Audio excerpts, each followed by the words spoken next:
In a world filled with uncertainty, we are all trying to get physically, mentally, and emotionally healthy. But the struggle is real. The LiveWell Podcast exists to give you fun, relevant, and impactful strategies that will help you get healthy, stay healthy, and live well. Hosted by Dr. Mike Roncesvalles, a clinical psychologist with 2 decades of experience in the field, and his LiveWell crew. We promise the time you spend listening to the LiveWell Podcast will help you thrive like you never have before. And welcome to another LiveWell Podcast. We are so excited to have you guys join us today. We're going to be talking about different types of self-care, why it's important, how to plug them in, and some of our life experiences with it. So we have our whole crew here today. We have Jacob behind the scenes. Hello. We have Trevor. Sup? Megan. Hi. And myself. Dr. Mike is not with us today. No.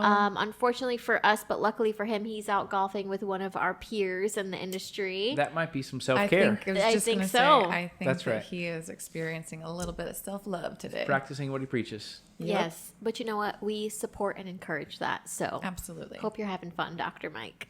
We know you're having, or you're about to have fun. Yeah. He's on his way there. That's right. Yeah. So let's get started. Who wants to start us off, Trevor? Yeah, so when we were preparing for this this episode, we were talking about reasons of why we would have, or why we need self-care and why it's so important. As we were talking about that, we actually were referring back to last week's podcast Right. about gratitude, and Yes. why that is so important. And that even plays into self-care, and we talk about that later. But Megan, I know you want to take a moment and just recap a little bit from last week. Well, I want to talk about those of us that did our homework assignments, Yep. and if we wrote in our gratitude journals or created a gratitude journal if we didn't have one. I know that I did the assigned homework. I hope some of our viewers and listeners and subscribers maybe played a part, and I would love to hear your feedback on how that worked out for you. Before you tell yours, Well, no, can I just? So Yeah, I absolutely. did mine in the app. You did. So, Okay, yeah, that's right. Which was awesome. So remember we talked about last week. There's a gratitude prompt, And you did tell me that. and I did it. So Okay. And any specific, like, you want to share a piece of it, or are you going to keep it for yourself? I'll keep it. No, it's actually the gratitude prompt. It's a little bit different probably than what you did because it prompts you. Right. Yeah. You know, because there's a daily phrase that something you're going to work on that day, like actually an actionable. With a phrase, and then there's also a gratitude prompt that's associated with it. So, Okay. Anyways, it was awesome. Awesome. I wish I was here. I know. I would have participated. We missed you last week. We did. Missed you guys. Jacob, how did yours go? I play the fifth. Okay. He's gonna get. I have a somewhat excuse. I started my master's this week, so I had other homework to do. You did. I Congrats, I will Jacob. give you that. I will give you that. Sounds like maybe Megan's going to be grading our homework. I might have to start grading you guys if Okay. you don't start doing your So homework. you tell us about yours. Okay, so I actually did it. I started the first night I went home and I wrote about how grateful I was for just the physical body, the vessel that we live in, and what all it carries and does for us on a day-to-day basis, our entire lives. And, you know, I just thought about my experience with coronavirus and having a neck injury, and now I have something wrong with my lower back. And I just talked about how so many people have lost their lives to coronavirus. And while I was really sick, I never ended up in the hospital. And I had some pretty terrible aftermath parts about it. But I mean, my body fought through that, and it kept me alive. And I just kind of wrote about that kind of stuff, and just how grateful I am for my body, that even though I'm in pain on a regular basis, it's just, I was grateful for it. And then other provides things. perspective. Right. Yeah. It really did. And I was able to look back and just be very grateful that I was afforded this life in this body. And I was grateful. And it actually really helped. It became a part of my self-care routine.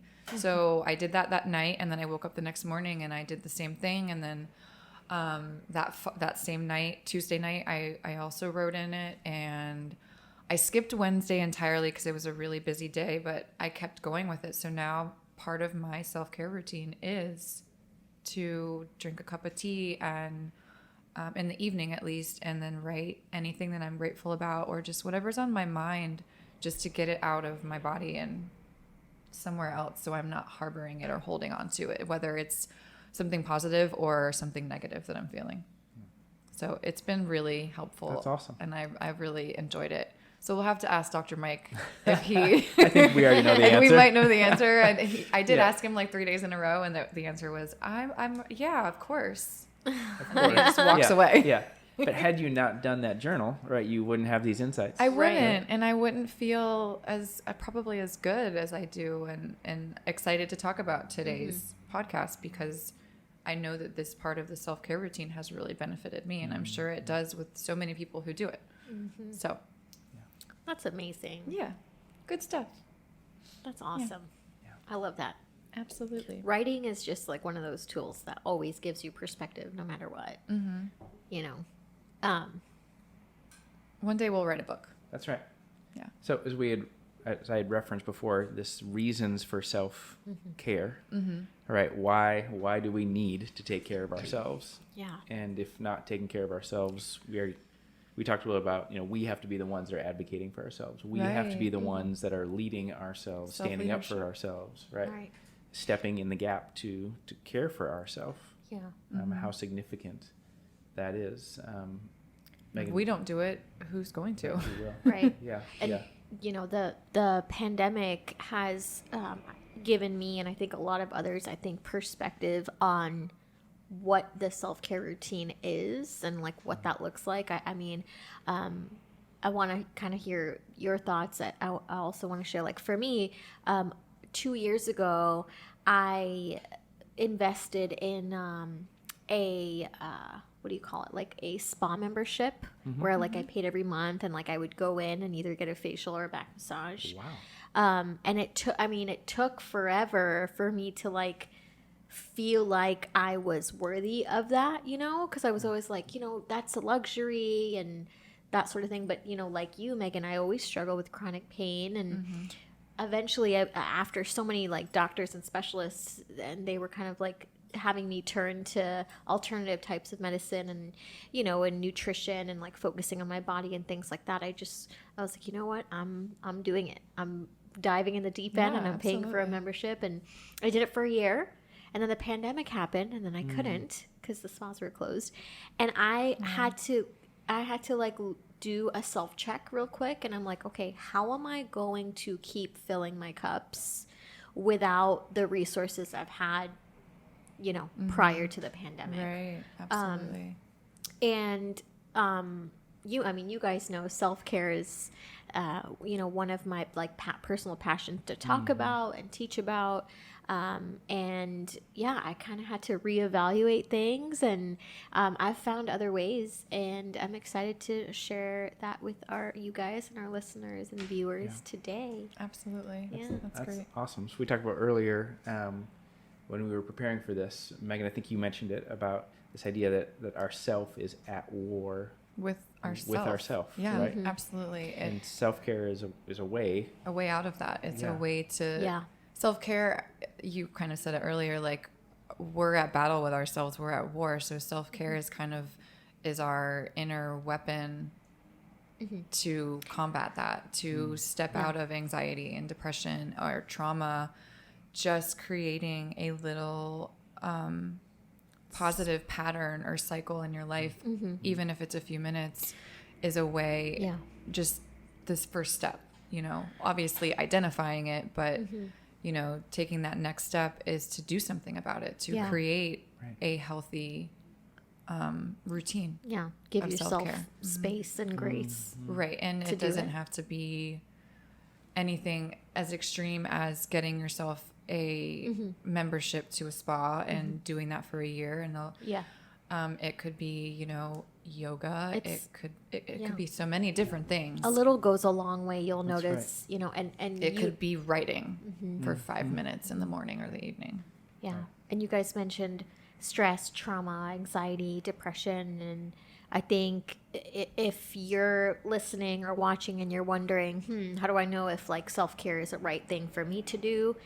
I'll tell you this: if you've ever combated depression, if you are struggling with stress management, if you feel anxious a lot of the times, if you have some trauma history, any of those things, I think like those are great indicators to let you know that there is something that you can do for yourself that we are going to try to implement for you guys today. Yeah.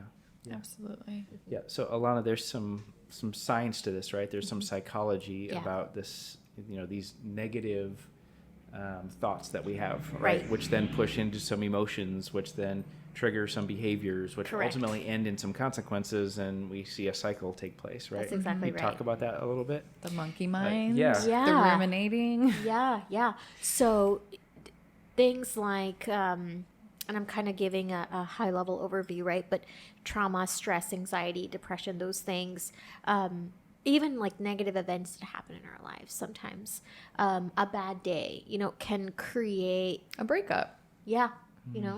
can create negative thought patterns pretty quickly in our mind. And the cycle, it goes from thoughts kind of create the emotions that we have, which then impact our behavior and what we do, kind of like what you just said, Trevor.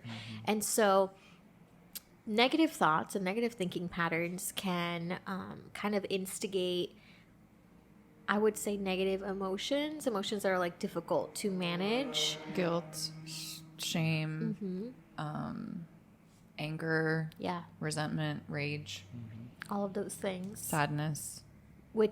And those things, depending on how we deal or not deal with it, is going to impact what we do next, how we behave, our actions. And so I tell my clients this every day is, if we want to kind of navigate life in a healthier, more joyful way, then it all traces back to our thinking. Yeah, That's where it all begins. And that tells me that there's something we can do about that if we can rewire and reframe the way that we think about things. Do you know that? Sorry, one second. Yeah. Do you know the hand towel that's in my bathroom? Do you remember what it says? I don't remember. It's got the flowers around yes, it. And I the remember edge the writing. flowers. If you focus on the good, Yeah. excuse me. If you focus on the good gets good. better. Yeah, That's awesome. that's true. It's just, I mean, literally every time I wash my hands, that's what I see. So Really? yeah. That's so cool. it's just a constant reminder, like just something simple to have in my bathroom. So when I wash my hands, I dry them. That's what I look at. And that's exactly what your hand towel says, is exactly how we rewire the brain. That's how gratitude, like you guys were just talking about last week, and you were mentioning its positive impact on you already. Right. That's kind of how we set the stage for what comes next. That's right. Being intentional about those things, adding gratitude to your life, writing about it, like that's how the good gets better. Right.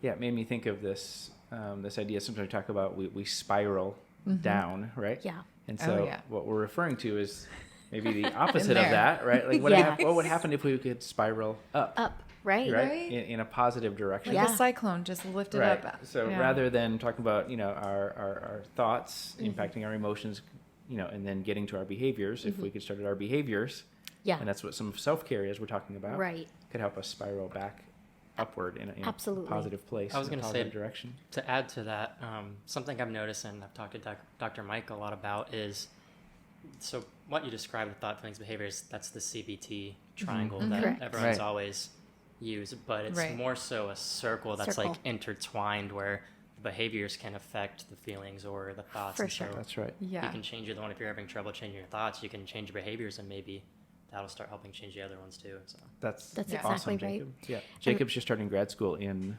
counseling, right? So Yeah. CBT stands for Jacob. Now Cognitive you're on the behavioral spot. There we go. And I will. Way to go. I want to. Behavioral I'm going to. therapy. A+. I'm going to shout out Jacob really quick, because when we first launched this app, actually before we even launched it, Jacob and I wrote some of our material. Actually, we wrote all of it, but our introductory material that you guys have access to if you're users of our LiveWell coaching app.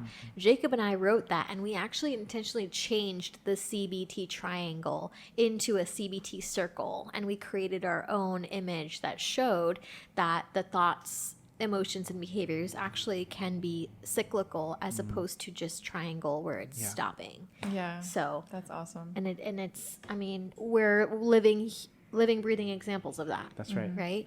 I remember my therapist that I had recently, a few years ago. Anytime I would cry in her office, she would stop me and say, "What caused that emotion?" She said, "What were you thinking?" Because she did cognitive behavioral therapy on me. But she would always do that. Like any moment a tear would fall down, she was like, "What were you thinking? What caused that emotion? What caused the sadness?" And so we would have to like talk about the thought that invoked the tears and the sadness and the. Did that help you? Yeah, it did. It just helped me put like an identifier on what was going on in my head and how my head reacts to, or my body and emotions respond to what is going on in my head. And they're so connected and intertwined that I just kind of, I was an emotional hot mess at the time, but you know, I was going through something. So, but it taught me to identify those things and not to be afraid of them and to just kind of own them and embrace what was happening and let it just kind of happen. And name it, right? Like Name to it, identify what it absolutely. was. I think That was super helpful to figure it sometimes that's the out. hardest part. And we had a whole podcast about it a couple weeks ago where we talked about emotional awareness and how identifying like what we're feeling and when we're feeling it, the good, the bad, and the ugly, how much of an impact that has on our total 100% health. Like I'm feeling angry right now is the one thing, but to be able to say like I'm feeling angry because Right.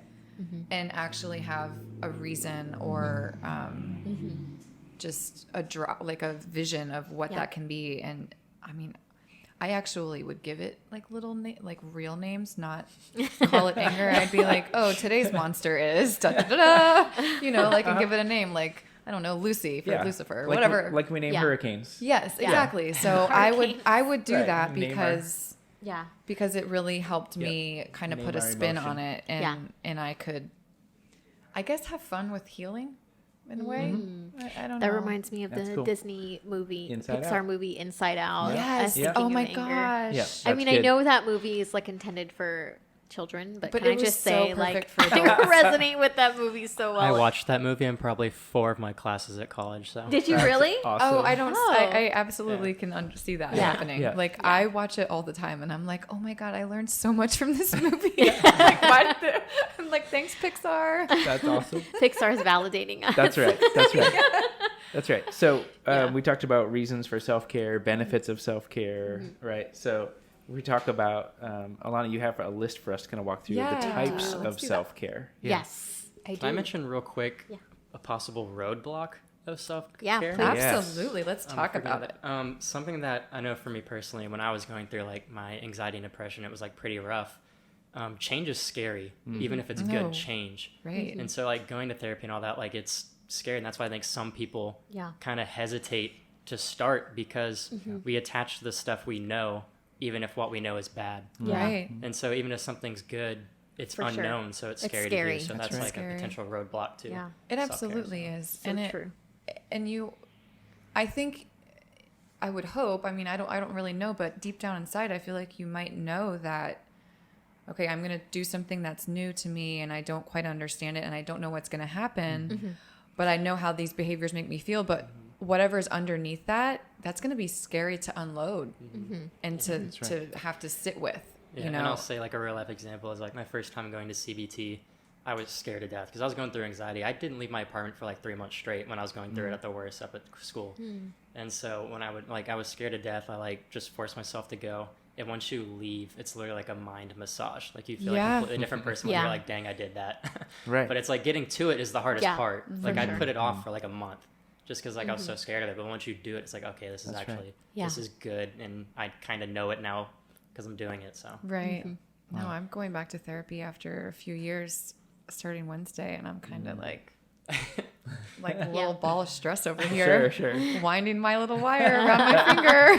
That's it. And I will say to that, like, the fear is real. Like, change, the fear of anything, I think, like, fear of, and I think that's the barrier, Jacob, you were talking about, is just fear of the unknown and fear of change, and that brings about more anxiety, right? And I think Megan and Trevor and I, we were just talking about it before our podcast recorded, and we were talking about just the small things making a big difference and just starting really small, because I think sometimes the fear of doing a big thing can prevent us from taking the leap. That's right. And so today we have some small tidbits that we're going to encourage our listeners and viewers to do and participate in. That's doable. That's like, you know, we can see it. It's like bite-sized, and we'll start doing our mind massages, and hopefully we can take bigger bites after that. Yeah. That's awesome. So let's talk about the 5 types. Let's do it. So there are 5 major types of self-care. I have, for you guys that probably know, and those of you that don't, like, I've done tons of webinars and teachings on these in the past. So I'm going to try to keep it super concise and keep it in our podcast today. So there's 5 types, and each type, think of it like a cup. So we have 5 cups, and the cups have to be full. Right. And so the minute we notice if any of our cups are empty, it can be super impactful to our mental health. I heard something the other day that you just reminded me of. The cups. You know how people say, like, what do you see? Is the cup half full or half empty? Right. I heard something, and they were like, you guys all have it wrong. You can refill the cup. Oh, I and like so that. And I just loved that. That's I was like, oh my gosh, you're such a genius. Absolutely, we can. It doesn't have to be either. Yeah. So I like that we're talking about filling the cups right now and how to do that. And our cups are refillable. Yes, That's they are right. refillable, which is Yeah. amazing. And so the first cup I'm going to talk about is our physical self-care, which is kind of what it sounds like. So physical self-care is how we take care of our bodies, whether that be through good sleep hygiene, movement, nutrition. Physical self-care does not have to be this like rigorous exercise routine that you do every single day to like burn calories and things like that. It's really just a matter of getting your body up and moving, or even resting when you feel like you can't. Having healthy sleep hygiene, good nutrition, things like that. So I'm going to throw that out there for you guys. And what do you think? Like, what are some things for you guys that fills your physical self-care cup? I mean, I know yours. We'll start with that. That's right. He's like, wait, what? Like what? That's right. It used to be mine. Yeah. So for me, I'm a runner, right? And so I laugh because because that is fulfilling for me. So I talk about it, right? Yeah, absolutely. Yeah, so I love getting up, and then we'll talk about this later. These are routines, but that's a routine for me. Right. It's a self-care routine. And some getting people, up in the morning and going out for a run. Some people really don't like running. Yeah. Have you ever, okay, Jacob's one of them. Yep. But there are people out there, and I mean, I remember people just being like, no. I was like, you don't want to go on a run? What's wrong with you? Yeah. What do you mean you don't want to run? I'm like, I've always it's the liked greatest running. feeling in the entire world. Yeah. Right. So, but there are really some people that just do not like to Yeah. run. And hey, man, whatever floats your boat. Present. You can Yep. present. Oh, Jacob, you're funny. Yeah. But anything, like, it You doesn't gotta have to be find- running. Yeah. That's right. Because the other part of our self-care routine is it isn't really supposed to feel like this drowning obligation. It's supposed to be something like you enjoy. You enjoy. It could be walking in nature. That's exactly right. Paddle boarding, getting outside and maybe planting some plants. That's that's right up my alley. Yeah. My cup of tea. Yep. Nicely done. Thank you. Yeah. Nutrition is a big one for me. That really affects my Everything. It affects everything. Like, Yeah. I'll share a little bit about this weekend. I was at the cabin with our family, and we went to this place called the Great Outdoors Restaurant. Oh my gosh, you guys, so good. They had this smoked Gouda macaroni and cheese, and I now have nicknamed it Crack Mac. When I so tell good. you how good, like it was, it wasn't over bearing. It wasn't too rich, or it was just amazingly tasty. And I don't eat dairy, gluten, or soy because of it messes with my mental, emotional, and physical state. So I have to be really careful about what I eat. But I had some of that, and I also had a milkshake, and I also had some gator bites, which I am not a fan of gator tail, but Ew. however they cook it there, so tender and tasty. Ugh. I was super surprised because I'm not a gator fan. In the football team or Got it. Or That's the what I was food. thinking. That's right. but I love me some wild gators out in nature. That's They're right. so fun to If look you are at. tuning in for the first time, we're in Central Florida. Yes, and I am a Seminoles diehard Seminoles How far fan. did you have to go to get to a cabin? Like you said, the family cabin. Gainesville, 3 hours okay, away, okay. basically. Yeah, Belle, yeah. Florida. Got it. So anyway, I woke up the next day and my whole entire body hurt. And I had a headache from what I ate, like my fascia. So like it was all inflamed, just touching any area of my body was just tender to touch. So that's what happens if you're not careful about, and that's how I knew, because I started feeling that all the time. That's how I knew what I was putting into my body wasn't healthy for me. That wasn't a self-care moment. Right, it was not. No, I mean, I indulged every second of it, and it was delightful. But I knew the repercussions were some body fatigue and soreness the next day. Right. Yeah. And part of that is being aware of what impacts you know, what you eat has on your body. Right. And part of your physical self-care routine, like it might have to do with you learning what fills your cup. Like, is 8 hours of sleep good for you? Or are you struggling with like insomnia or anxiety or chronic pain, and maybe you need 9 or 10, you know? Because everyone's physical self-care is going to look and feel different. Right. You know, if I had smoked Gouda mac and cheese, I would feel great. I felt great that day. The next day, not so much. What I would knowing myself, like I would have to make sure like I took a long walk after to right. like make sure I felt. We definitely that walked around downtown, so. Yeah. That's good. Yeah. Yeah. So, Awesome. What's next on our list? yeah. So we also have emotional self-care. And as I mentioned, we have a whole other podcast. If you check our Spotify or our YouTube channel, you'll see that we have a whole other podcast that we talked about emotional awareness. We also have emotional self-care. So what that looks like is awareness of our emotions, the good, the bad, and the ugly. Triggers for our emotions, and how we feel, heal, and deal with those emotions. That's good. Yeah. So, Any examples you might have? yeah, I'm thinking of, you mentioned anger earlier. And there's kind of like, I guess, a stigma against anger, like that we shouldn't feel anger, that sort of thing. I actually think have one.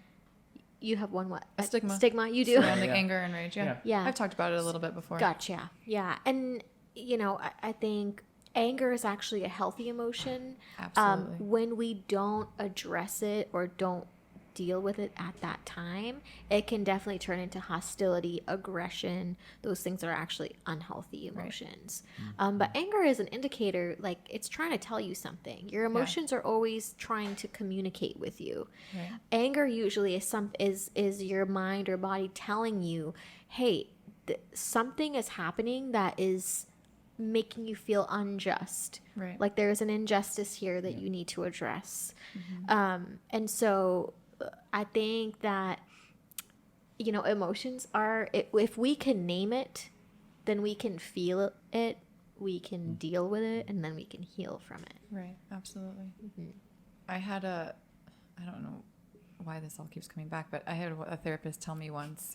This is a different therapist. But it was about about how we respond to things that somebody else does to us. So he said, I imagine at one point, he just said as an example, he was like, I imagine at one point you were kicked, and instead of saying like, hey, I didn't like that, you took it and said, what did I do to deserve that? Mm-hmm. And over time that built up anger, regression, or aggression, lack of self-worth, and all of that kind of stuff. Sure.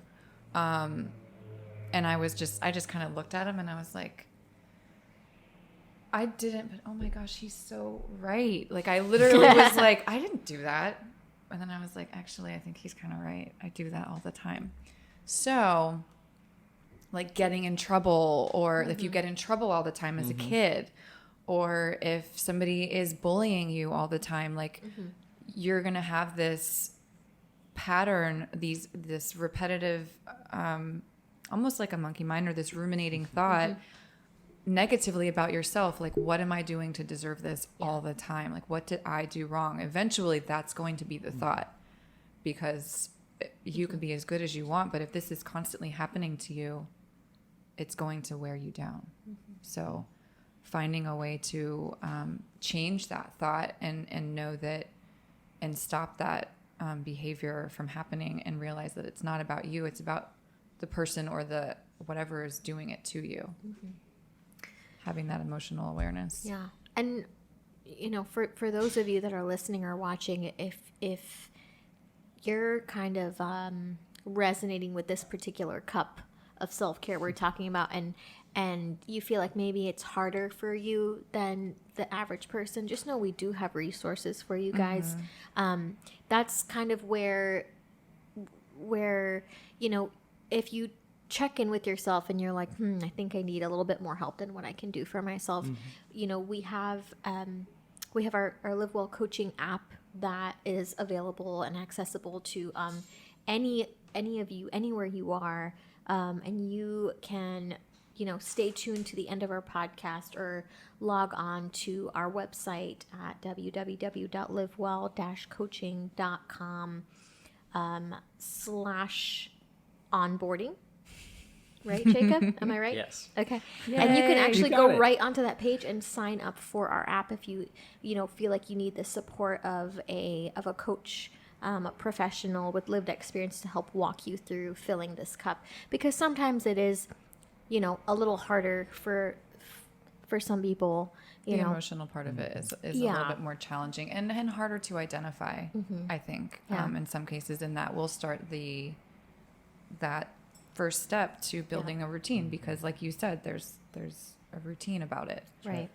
Yeah. So check in with yourself, you know, that's part of your emotional self-care cup, as well as just doing check-ins and naming it, calling what we feel. Sometimes that's like 50% of the healing process, is saying, Absolutely. I feel resentful about this particular thing, and just kind of saying it out loud kind of gets it out from the inside.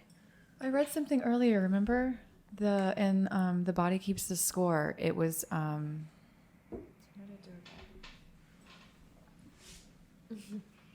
I always forget, his name is so long. It's by Bessel van der Bessel Kolk. van der Kolk, yeah.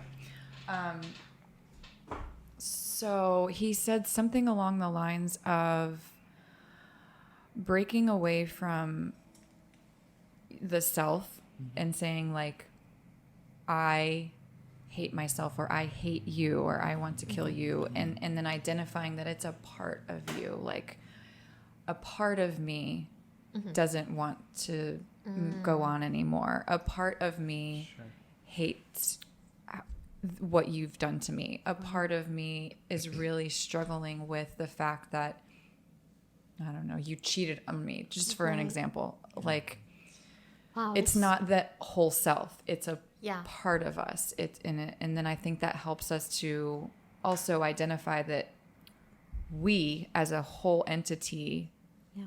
are not stuck or angry or Yeah. Like we are not the emotion. We are not Right. the emotion. A part of us is, and that the Feeling that. emotion and feelings are a part of us. That's super powerful. Yeah, I read that today Yeah. when we were talking about this, and I was just like, wow, it really hit home. I Like, really like that. They Yeah. don't have to define who we are. Exactly. Our Yeah. identity is not wrapped up in how we feel. Yeah. right. Yeah. Because imagine the opposite of that and saying like, I am angry. Because then like you start feeling like your whole being is anger. Right. Yeah. And And it's subtle, but it's not. Rather than Yeah. I feel angry. yeah. It reminds me of Bad Boys 2 when Martin Lawrence is going to therapy. And his therapist is like, you are angry. And he's like, I am not angry. And she's like, but you are. Say, I am angry. He's like, if you keep telling me I'm angry, I'm going to be angry. That's good. That movie is That's hilarious. We still have 3 more to talk about, Yeah, we right? do. We should, Yes. we should move on. Yeah. Yeah. What's Tangents. number 3? So our next cup is our spiritual self-care.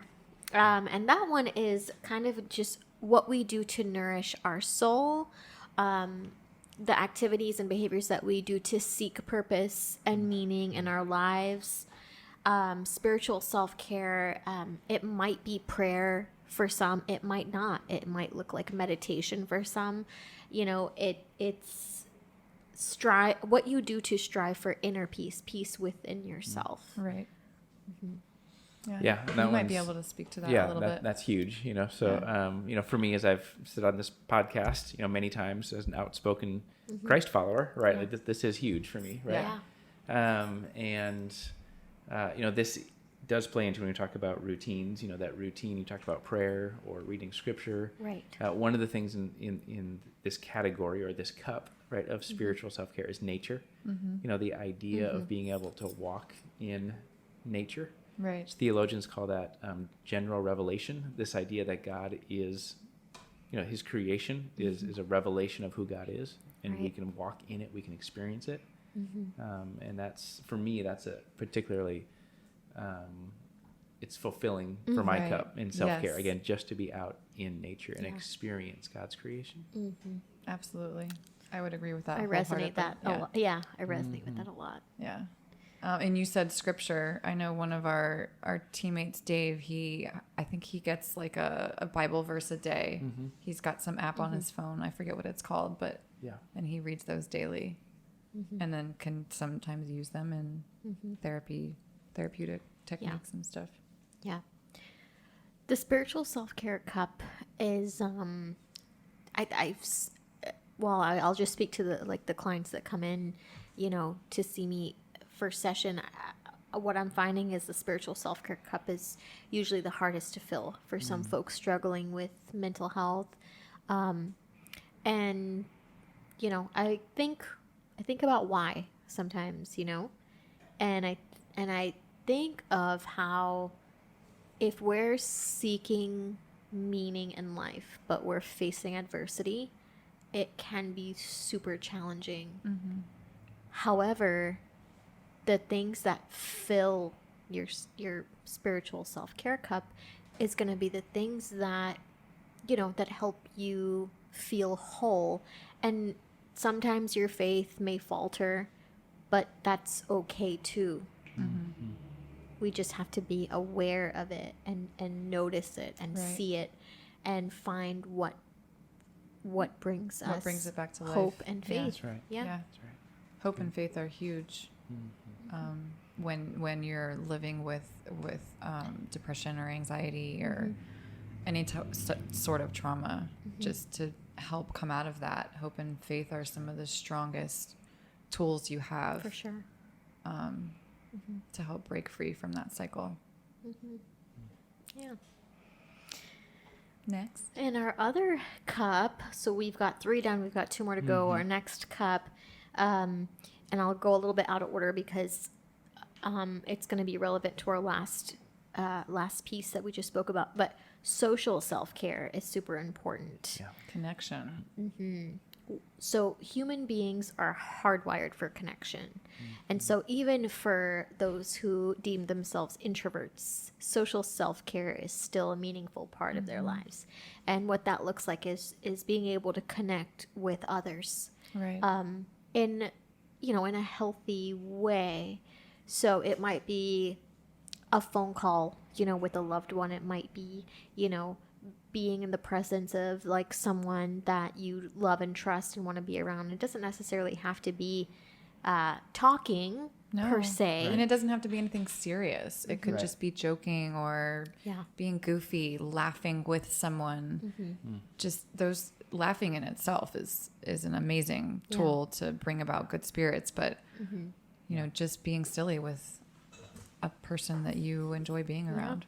Yeah, for a lot of people, this is a hot topic right now. Right. And it's hard because of the pandemic, right? Particularly for those listening or viewing outside of the state of Florida. Right. We have the luxury of being more open than many other places in the country absolutely. or around the world. Right. And how challenging this is. Right. And how challenging it might be. I think we were talking about it the other day for the babies who were born, or at least young children under 5 right now. How challenging that must have been for the parents and what it's going to do to their developmental growth. That's right. Social and emotionally. Yeah, as adults, one of our major social outlets, although we don't think about it that way, oftentimes is our workplace. Right. And our teammates, I can right? see that. And those that we school. work with or go to school with or whatever that might be. And for many people, they're going to school at home, they're working from home. Right. And it's extremely challenging. In fact, there's a national study going on right now it's called the deterioration of corporate culture. It's talking about organizational health. And again, how companies are struggling because of their interactions are all virtual. Right. And then they're talking about the deterioration of the corporate culture, the idea of the community of the people, right? The culture in which they operate and they work it's falling apart, it's faltering, and that's going to be hard for us to figure out as through the pandemic how to move that forward. Right. I saw on Grey's Anatomy. I'm a huge Grey's Anatomy fan, but there was a moment in one of the episodes, and they are doing their scripts surrounding the pandemic. And one of the students who's, I guess, a resident there, she was really upset. She's like, I haven't touched anybody or hugged anybody in days. I haven't been out of this hospital. People are dying. And one of her mentors came up to her and said, turn around, like to face away from her. And she was like, why? Like, what, we're talking. And she was like, just turn around. And so she turned around with her back to her, and then her mentor turned around and put her back to her and leaned up against her. Aww. And they just like had their backs and the back of their heads to each other. And the one girl just started sobbing, and she was like, that was the most connected she had felt in so long. I can just imagine all the nurses and the people on the front line have just been working tirelessly, and really I can imagine they're struggling right now and just overwhelmed and burnt out. I remember at the beginning of the pandemic, I was working in a church and was overseeing all of our weekend experience stuff. And so when we started to open the doors of the church back up, started to invite people back in, we had to tell all of our employees, our staff members, even all of our volunteers, no high fives and no hugs. And it was painful. Yeah, week after week after week, people were walking into the church, and we had to keep our hands in our pockets, or we had to keep our arms crossed. We had to find a way to resist from giving them hugs and high fives. And that's one of the things that releases the oxytocin in our body. That's right. I mean, it's just so wild. Yeah. It's kind of devastating in a way. Did that, just out of curiosity, Trevor, did that change? Well, you were talking about the what you were watching about organizational health. Oh yeah. Were there any solutions to that? Did they mention? No, they're conducting the study right now, so they're gathering data. Yeah. And I mean, to be fair, I think we are too, right? I mean, we're talking about like, hey, this is an aspect of self-care. Some of it might not be like the traditional or conventional way of connection, but just know a connection is an important part of your self-care, of your social self-care cup. And think about when you meet people culturally here, we shake hands. Right. I know I did that for the first time in like an entire year the other day, and I was just shocked. I was like, oh my God, I haven't shook anyone like shaken anyone's hand in so long. And it's so awkward when you know whether you should fist bump or or elbow. Or like, I've kicked feet with people Right, before and right. like did a little jig, and I was like, well, this is new. Like, it's like we have to reinvent like how we interact with people culturally. That's And it's kind of, it's interesting and fascinating, but it's challenging to know what to do and how to connect. Like, how do you? And we'll probably have a whole thing on how to connect and For sure. moving forward. Yeah. And our last self-care cup is our intellectual self-care. And that one is essentially doing things that nourish your mind, like expanding your knowledge, like reading. It might be, watching a documentary on a topic that interests you, playing like cognitive games, Memory. Yeah. Hosting a Memory podcast, games. co-hosting That's a podcast. Yeah. That's it. Yeah. Jacob going to grad school. Going to grad school. Learning a new language, learning a new topic. Yeah. All of those things are things that fill our intellectual self-care cup. Listening to other podcasts. That's right. Yeah. Even artistically, I think you can that's an intellectual thing. Like if you find a hobby, I almost feel like golf or fishing or, painting, those all have a layer of scientific, like intellectual thought process. Right. Regardless Sure. of if they're on the creative side or not. Yeah, there's this curious mindset that we just refer to as somebody who's a lifelong learner. Right, It's not that they go absolutely. to school for their whole lives, but they just have this, I know someone again, who does this that. mindset, right, who just, they want to learn all the time. Yeah, And we should all have that. we should. Yeah. Yeah. Yeah. It's a part of evolution. Like it's a part of evolving and growing from our former self. Yeah. And I think I like how these kind of all flow together, because if you think about it, like our physical cup, like that's what boosts the serotonin and the dopamine and the oxytocin. And then moving on, it might create space for you to work on the emotional stuff and then connect to your spiritual self. Yeah. And then going into social, getting all of that stuff healthy, moving on to the social aspect of Connect it, with others. to connect with others, and then being able to intellectually interact with people on a fairly level emotional state. Right. Yeah, and if we take that kind of to our last point and kind of start to head towards the finish line to wrap this up, let's talk about some practical self-care routines. How do we take these things and we put them into daily life? Yeah. I mean, for me, I just washing your face in the morning, brushing your teeth, mouthwash. Like I have a morning routine and a bedtime routine. And I've added other things into that, like tea. Alana and I do tea every Monday nights, and we talk about stuff. And whether it's super silly and we're laughing and crying and rolling on the floor, or dancing in our PJs, or if we're talking about our work next or next podcast, Yeah. or just something, a challenging client.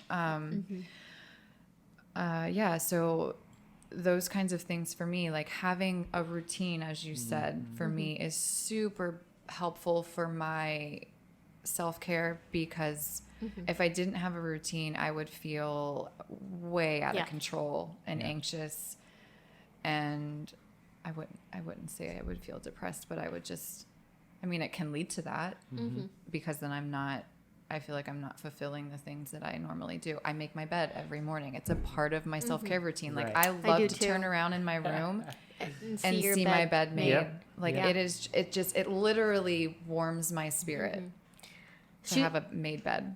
She sometimes makes her bed even when Alana's I'm still in it. sleeping in it. Yeah, I that's do. happened before. I'm really sorry. No. And to be fair, I made the side that I slept on. Yep, it's true. It's true. It's interesting. Yeah. I don't have a guest room, so Yeah. so she sleeps in my bed. She snuggles with me. The idea of self-care routines. I mean, on one hand, when we're talking about this, right, that it allows us to have some control. Right. We're putting ourselves in the driver's seat. That's right. And it lowers some anxiety. That's exactly it right. may fight against some of the other thoughts and feelings. that we're faced with. Talked about depression and some of those other things. But there's also this proactive side, For sure. right, of not just combating the Yeah. the bad, right, but proactively again, moving us towards the good. So I talked about getting up to go for a run every morning, or Right. sitting for 10 minutes with your cup of coffee and journaling, or talked about this earlier, how we set an alarm to wake up. Megan, you said you actually set an alarm to go to sleep. I do. I Yes. set an alarm to go to sleep. Like I have a bedtime routine. My Yeah. alarm goes off at 9:15 because then I have 45 minutes until I should be in bed at 10.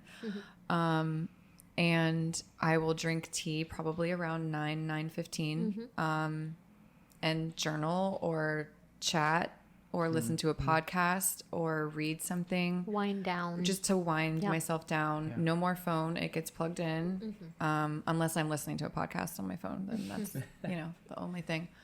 And that's like my nighttime routine. And I do talk to my plants when I go to sleep. I just kind of, I walk around my room and my plants and I check on them and make sure if any of them need like a little bit of drops of water or some spray or, just Your whole nighttime routine actually like probably adds to multiple cups. probably Multiple of your self-care cups, not just the physical one. because then I mouthwash, floss, brush, Yeah. wash my face, and then I get into bed. Yeah. Yeah, So it's like a whole thing.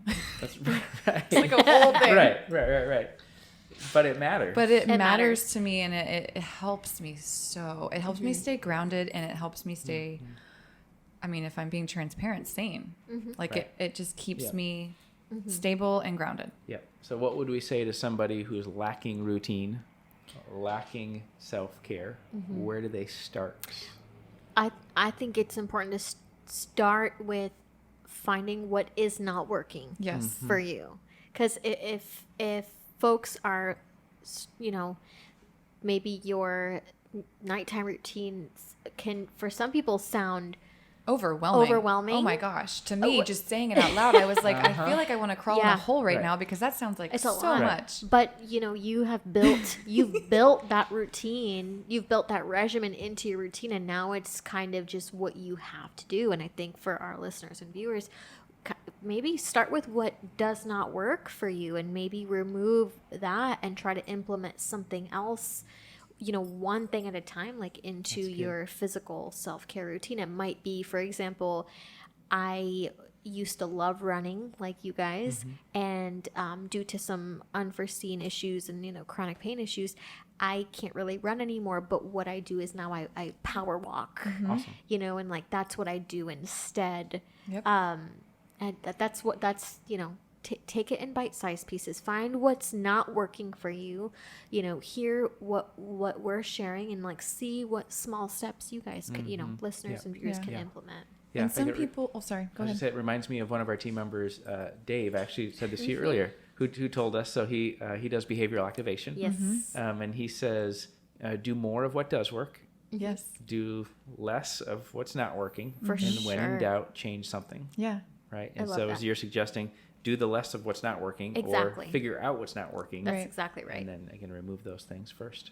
That's exactly right. Because Yeah. then we're giving ourselves room to do healthier things that actually nourish us. Absolutely. Yeah. And for some people, like watching TV before they go to bed or when they go to bed is a thing, but that's also stimulating. It's so very maybe that's stimulating for the not working brain. for you. Right. Maybe while you use that as a right now because it's easy, it might not work because it keeps you up. It's got those. It's got the blue light factor, and Right. Yeah. it can be stimulating depending on what you're watching. All right. Let's bring this home. Yep. Yeah. Yeah. So that's should we move on to Yeah. emotional? Yeah. Yeah. Just something practical that you can do at home. Just check in with yourself. When you're feeling something, because when you're feeling something, I would say just do a check-in, like kind of hit pause on what you're doing and like check in with yourself with what you're feeling and name it. Like I think that's a small, doable, bite-sized thing. And write it down. I think it's important to keep a record or a log of some sort, even of what's helpful and what's not. That's right. For sure. Yeah. Yeah. Yeah, if we're walking through these, we do physical, emotional, right? Yeah, Spiritual. We talked spiritual. about prayer, For right? sure. Or being in nature. Yeah. Right. Yeah, grounding. Yeah, grounding. We've talked about purpose. Right, find those ways. Yeah. Right, to care for your. For sure. And for folks that are really struggling with that, like I tell my clients, if they're struggling with spiritual self-care, a place that they might be able to start is make a list of the things that give them hope. You know, check in with your morals and values. Sometimes we stray from that without intention, and that brings us further away from spiritual self-care. Check in with your heart, you know, see what brings you hope, like what do you value, that sort of things. That's good. That's really good. Yeah, and then social Self-care. Find a way to connect with people that matter. Whether it's a phone call, a FaceTime, a video call, you know. Just saying hi. Yeah. Yeah. Yeah, if we built this into a routine, it could be call your parents once a week. Yeah. Yeah. You know, talk to your siblings if you have any. Right. Yeah. Reach out to a friend Cousins, every day. aunts, uncles, Yeah. like, and anyone. I read the other day it takes 2.5 seconds to message somebody hi. I love that. That's good. Yeah. Yeah. What about a routine for intellectual? An intellectual, find something that nourishes your mind. Yeah. A book that maybe you've always like wanted to read like this one book, or you've always wanted to, you know, hear this podcast. This one in particular. Yeah.